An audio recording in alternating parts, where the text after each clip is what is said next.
Let's talk about migraines and hormones. Hi everyone, my name is Dr. Perman and I rehabilitate migraines, concussions, and dizziness. So I wanted to talk a little bit today about how we go about managing hormones with our migraine patients. Now it's incredibly important that we address hormones in most of our migraine patients because the statistics show that between 35 and 70% of female migraine patients have a hormonal trigger to their migraines. Now I know that that's a pretty big range, but either way you cut it, that is a lot of our migraine population. Now, the traditional way to manage hormones with migraines is to do what's called hormone replacement therapy. Now, that can work for a number of patients, but we tend to take a little bit of a different approach when we're rehabilitating our migraine patients. Now, I'm going to spend an entire separate video that goes into how we go about rehabilitating hormones, but first I want to just go over the testing component of it. Now, historically, when you're getting hormone testing, they typically do a blood test. Now, this is an okay way to look at hormone levels, but it's not my favorite way to assess hormones. And the reason why is because when you get a blood test to look at hormones, you're only getting a snapshot of what is coursing through your veins at that moment. But in reality, your hormones are going to fluctuate throughout the day.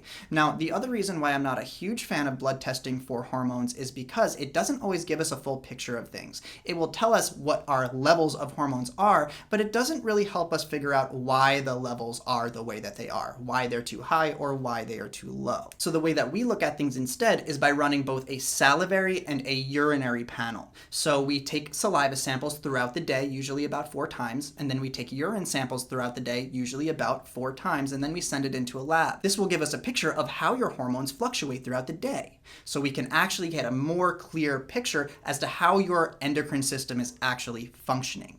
But in addition to that, the urinary and salivary panel will give us a picture of all of the cofactors and metabolites that are involved in building your hormones up or breaking your hormones down, so that if we see the hormone levels and they're high or low, we actually can figure out why they're high or low. Let's say that you're high in estrogen. Well, are you high in estrogen because your body is producing too much of it? Or are you high in estrogen because your body is too slow breaking it down? If you don't do a salivary urinary panel throughout the day to get these extra markers, we're not going to be able to get that information. Once we have that information, we're able to design a hormone rehabilitation program for you. Now, I'm going to do another video going into how we go about rehabilitating migraines, but the takeaway from this video is this.